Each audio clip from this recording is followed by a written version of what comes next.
Twongeye kubaha ikaze bakunzi ba No Shop Literature, twizere ko umeze neza. Ukunda inkuru, ukunda ko bagutamo story, cyangwa se uri umunyeshuri wiga literature ukaba utazi aho wajya wumva ziriya nkuru zose wirirwa wiga. Ntucikwe n'inkuru y'uyu munsi, nk'uko twabibemereye muri video iheruka, twababwiye ko tuzabasobanurira inkuru ku nkuru mu zigaragara muri ziri yuko ari 16. Duhereye ku yihe? Uyu munsi duhereye ku nkuru yitwa The Bamboo Hat, yanditswe n'umunyakenya witwa Grace Ogot. Agaragaza mbiki? Agaragaza umuco, inkuru y'ubuzima ndetse n'imyitwarire y'abaturage cyangwa societe nyafurika. Aha abakangurira abantu kumenya agaciro k'abana bose no gusangira umuco w'abanyafurika muri rusange. Akangurira abantu kandi mu kumenya iby'imigenere y'uzaragwa imitungo y'umuryango.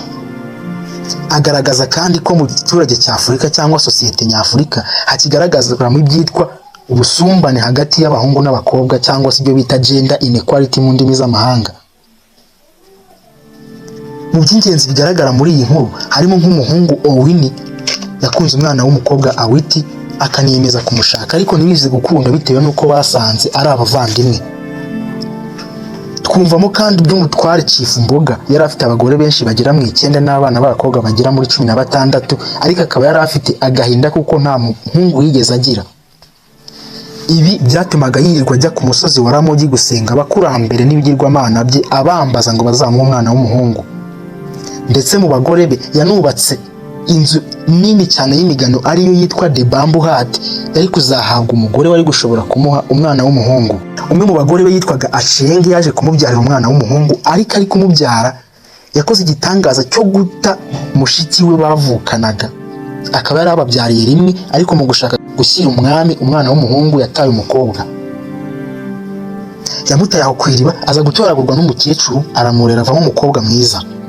Wa mwana w'umuhungu nawe yarakuze yitwa Owini, aza gukunda uwo mukobwa, ariko biza kurangira batabanye. Byagenze bite? Ntucikwe n'iyi nkuru. Niba uri umunyeshuri fata igitabo tugendane, niba utari umunyeshuri nawe kurikira inkuru irakuryohera. Iyi channel yitwa No Shop Literature. Njye ndi Mr. Martin, tubahaye ikaze.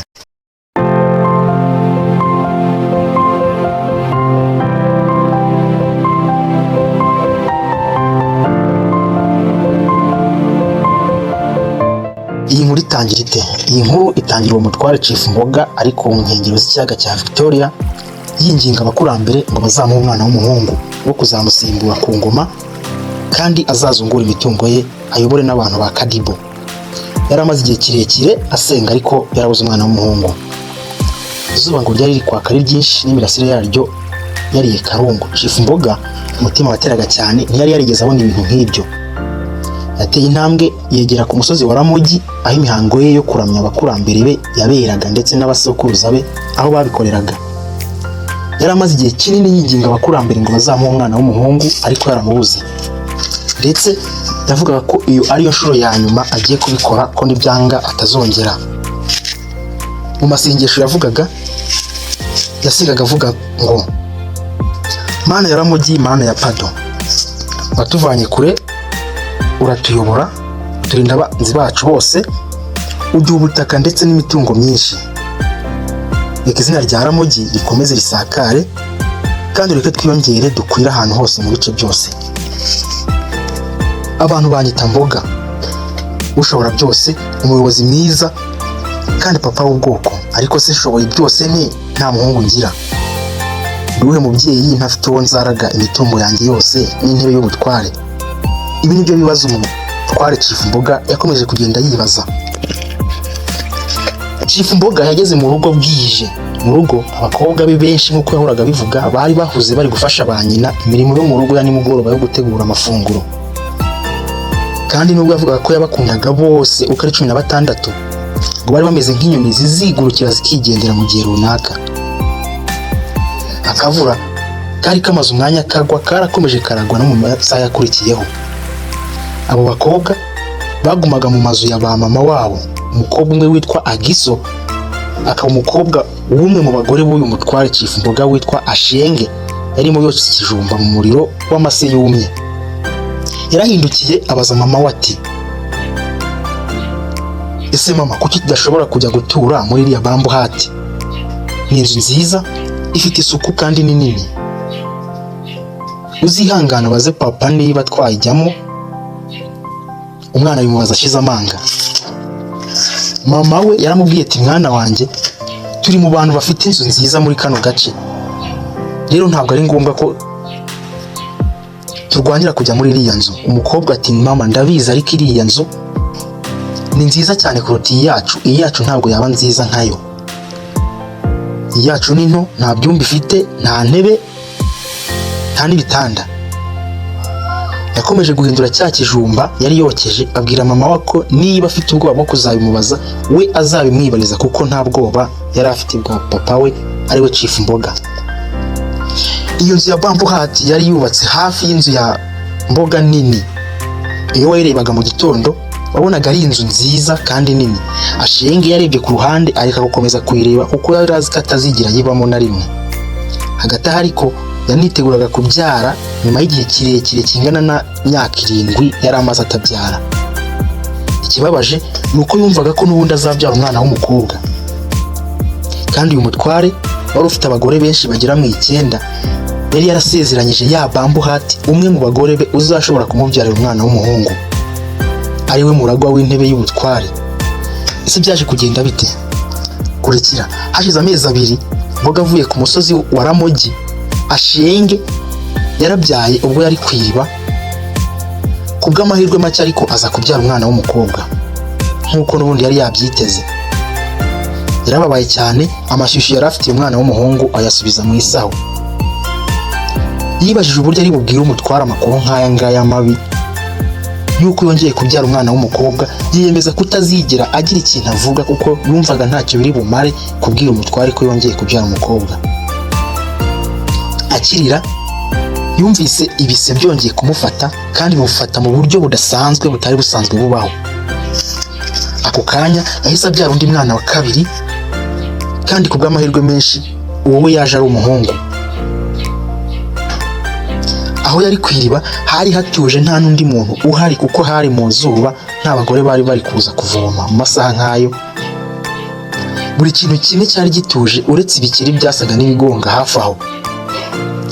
Ashenge yumvise ananiwe cyane ariko ibyishimo biramusaga. Ashenge yatekereje icyo yakora nyuma yo kubyara impanga z'umuhungu n'umukobwa, kandi yari akeneye umuhungu wo gushyira umwami. Yaratekereje aravuga ati nyuma y'imyaka 12 umwami atabona umuhungu byibura aramubonye. Igikorwa yakoreye hano cyo kigaragaza ko muri iyi sosiyete harimo ubusumbane hagati y'umwana w'umuhungu n'umukobwa. Yakoze iki? Yafashe ibyatsi abaha agatebo, ashyiramo wa mwana w'umukobwa witwaga Apiyo. Bivuze ngo akimubyara yamwise Apiyo, amurambika muri ako gatebo atereka hafi aho mu gihuru hafi y'iriba. Arangije afata wa mwana w'umuhungu aba ari wajyana ashyira umwami kugira ngo amushimishe. Yumvaga ko umwami akeneye kubona umwana w'umuhungu gusa, atarakeneye umukobwa, kandi nibyo utekereje neza, umwana w'umukobwa ni umwami yari akeneye. Nani umwana w'umuhungu? Yafashe umwana w'umuhungu aragenda agera mu rugo nta muntu n'umwe umubona. Umwana yamurambitse mu nzu, nta muntu umubona kuko abandi bose bari bahuze bari kurya kuko hari mu masaha ya saa 6. Inkuru nziza burya ariko ngo ntiyoberana kuko Chief Mboga aho yari yibereye aruhuka, inkuru nziza yuko Ashenge yabyaye umuhungu yaje kumugeraho izanwe n'umugore we mukuru. Yaramubwiye ati Imana yaramugiye asubije amasengesho yawe kuko Ashenge yabyaye kandi yabyaye umuhungu. Mboga asa n'utari kumva neza ibyo bari kumubwira, yumvise ibineza bimuzuye n'akanyamuneza kenshi mu isura ye. Yarebye umugore we mukuru akanya gato ahita ashaka kujya kwa Ashenge kureba uwo mwana. Mboga ariko ntiyayobowe n'amarangamutima kuko cyaziraga kubona umuntu w'umugabo yasamaye kandi ari umutware. Umugore we mukuru yaramubwiye ati tegereza nyuma y'iminsi 4 nibwo uzajya kubona umwana wawe.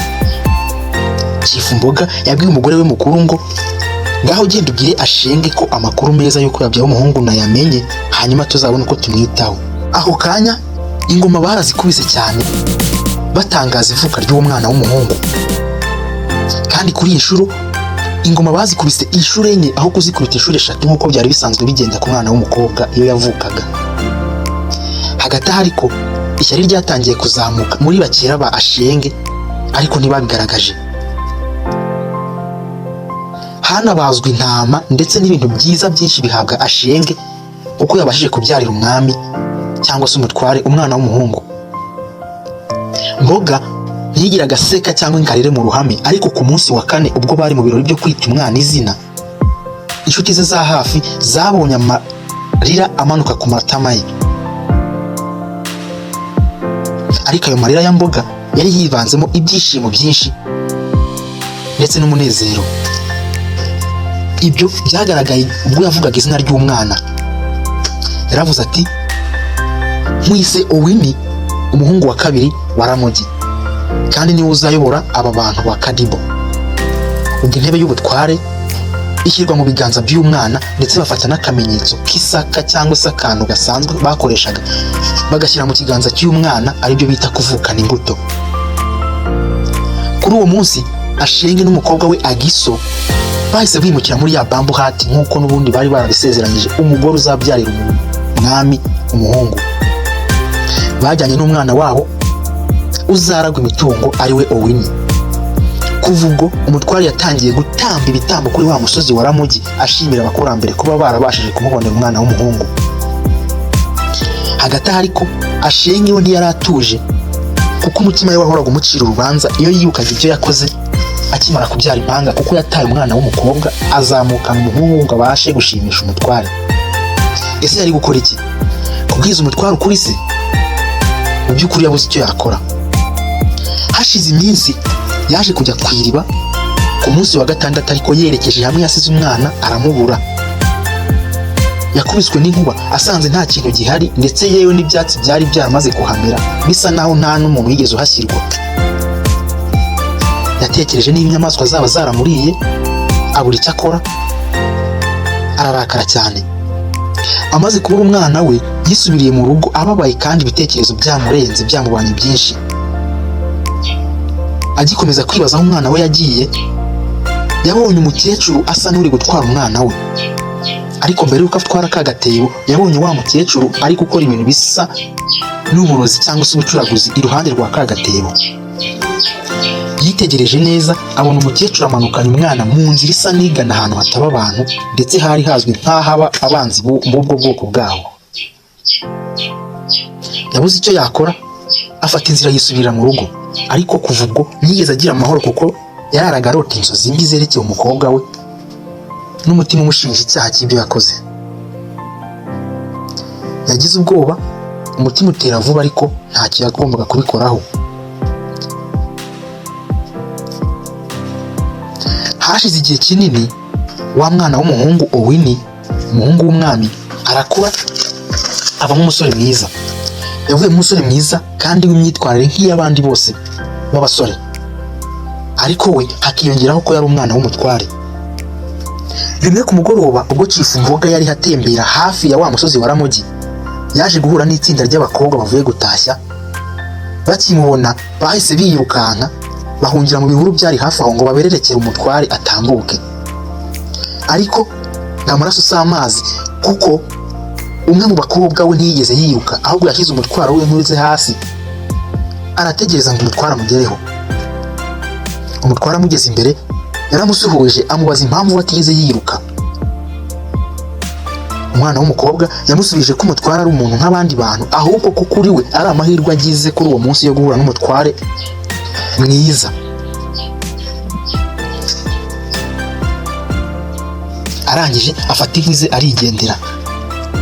Iryo joro Chief Mboga yahamagara umuhungu we Owini, amubwira ibya wa mukobwa bahuye, amubwira ko ari umukobwa witwa Oroshiro wo mu bwoko bw'aba Osigu, akaba yaraje gusura nyirasenge aho ngaho.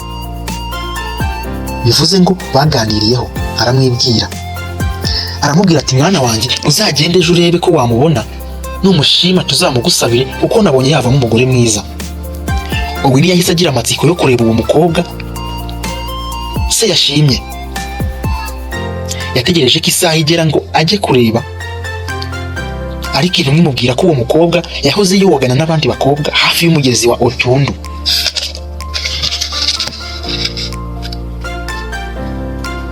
Yahise yirukankira kuri uwo mugezi kureba uwo mukobwa.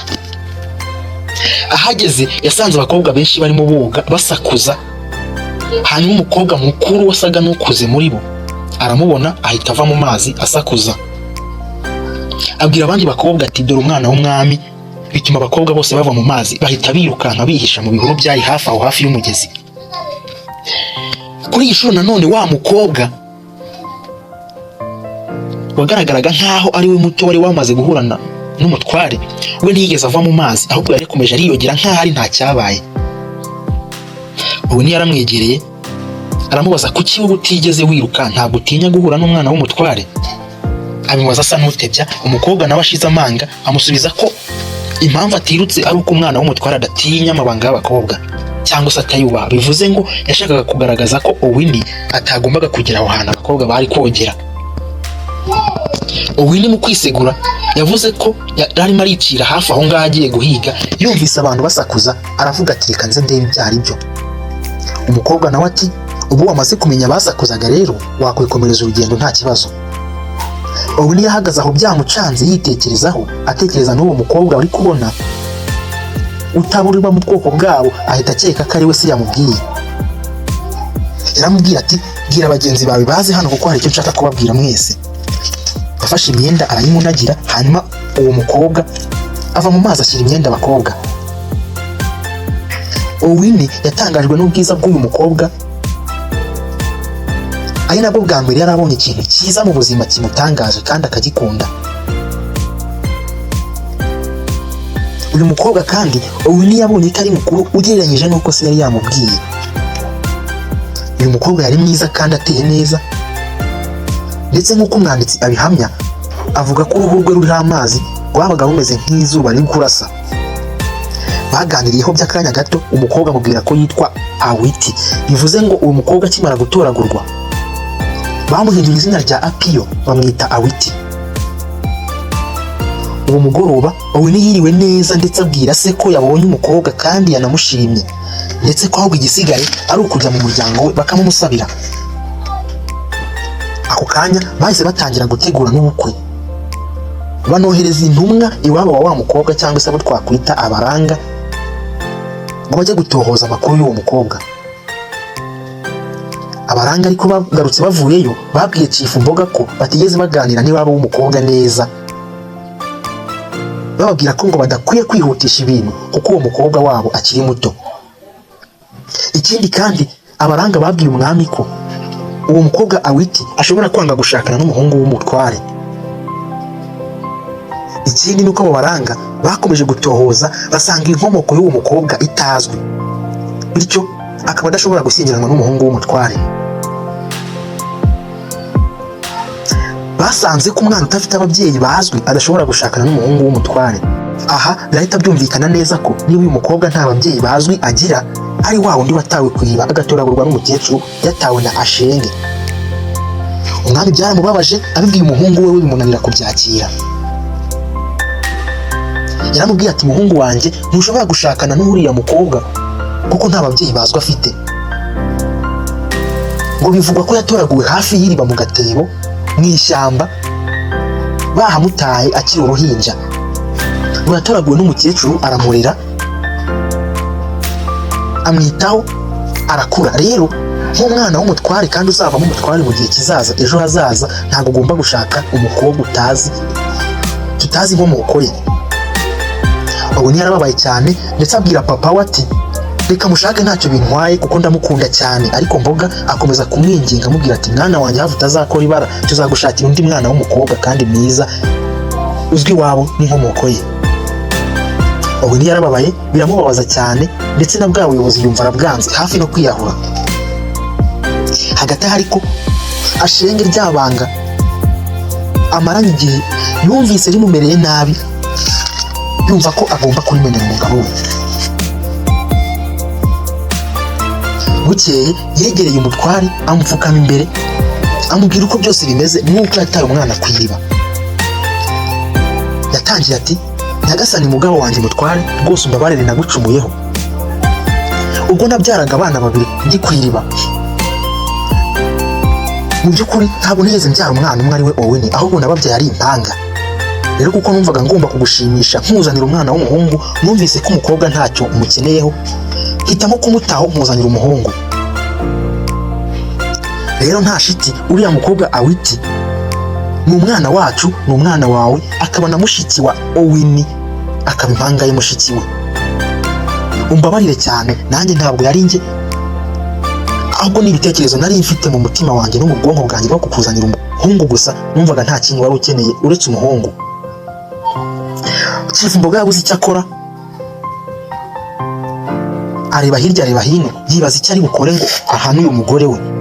Ariko atekereje ukuntu yashakaga umuhungu ndetse yishyize mu mwanya we, yumva ntabwo yamurenganya nawe ariko yari kubigenza.